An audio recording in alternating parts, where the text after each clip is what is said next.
औरत होकर दुनिया की इतनी जानकारी, कितनी समझ है तुम्हारे अंदर। वाह वाह बहू, तुमने तो हम सबका सीना गर्व से चौड़ा कर दिया।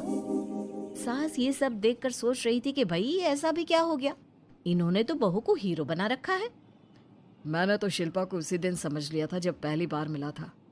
मैं तो जान गया था कि ये लड़की अलग है। कितनी प्यारी आवाज़ है इसकी और समझ भी लाजवाब। तभी बुआ सास बोल पड़ती है। और एक हमारी बहू है, सारा दिन टिकली बिंदी पर ही लगी रहती है। अरे दीदी, न जाने कौन कौन सी क्रीम लगाती है, अब तो चेहरे पर फोड़े भी निकल गए। कितनी बार कहा कुछ पढ़ाई आगे करके दुनिया में नाम कमाओ, लेकिन नहीं, बस सारा दिन शीशे के सामने खड़ी रहेगी।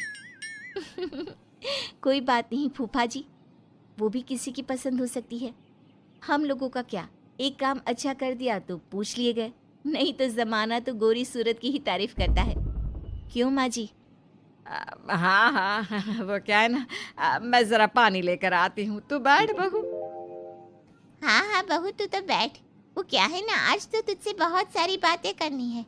ये बता, कैसे दिखते हैं मुख्यमंत्री जी सामने से? जैसे टीवी में दिखते हैं वैसे ही दिखते हैं क्या? आए दिन लोग शिल्पा से मिलने आते, उसे अपने स्कूल या दूसरी जगह पर चीफ गेस्ट बनाते।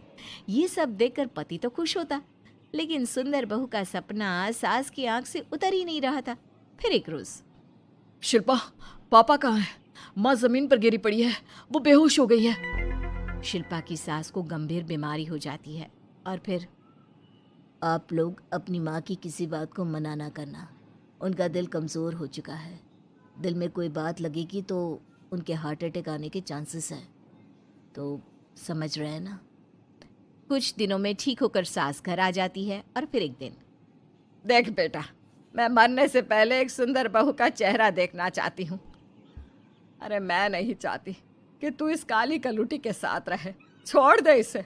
अरे कल को तेरे बच्चे भी ऐसे काले पीले पैदा होंगे और फिर हमारा खानदान देखने लायक नहीं होगा। शिल्पा सुन रही थी, वो परेशान हो रही थी। वो सोचती है कि एक बार वो अपने पति से बात करके देखेगी। सुनिए ना, मुझे आपसे बात करनी है।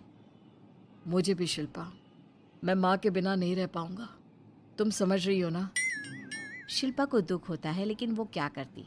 वो हिमांशु को तलाक देने का सोच लेती है और फिर शिल्पा, शिल्पा माँ की हालत फिर खराब हो रही है, क्या करूँ?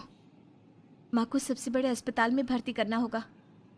लेकिन वहाँ तो बेड के लिए बड़ी बड़ी सिफारिश करनी पड़ती है। हाय रे, मेरा मन आता है मैं मर न जाऊं, मुझे बचा ले बहू। शिल्पा को हैरानी होती है कि वो करे तो क्या करे। पर माँ जी, मैं कैसे? बेटा, मुख्यमंत्री जी से बात कर ले, उनसे बड़ी सिफारिश किसकी हो सकती है? तू बोलेगी तो शायद तेरी सास की जिंदगी बच जाएगी। शिल्पा सिफारिश से सास को बड़े अस्पताल में भर्ती करवा देती है, जहां लंबे समय बाद सास ठीक होती है। लेकिन इस बीच एक दिन भी शिल्पा उन्हें देखने नहीं जाती।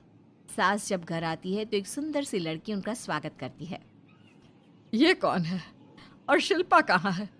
मुझे तो मेरी बहू ही चाहिए। माँ, कैसी बात कर रही हो? तुमने कहा था ना कि शिल्पा काली है और तुम्हें काली बहू नहीं चाहिए। ये रीना है, तुम्हारी बहू।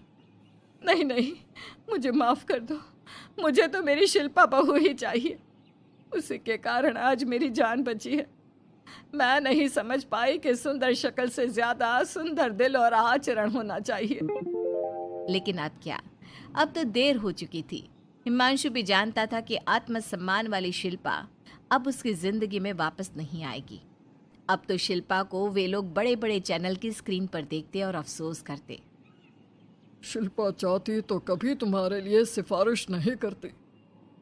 अब तो आसपास के लोग भी घर नहीं आते। लोगों को लगता है कि शिल्पा ने हम लोगों को छोड़ा क्योंकि हम उसके लायक नहीं थे। सही बोल रही है माँ, हम ही तो उसके लायक नहीं थे।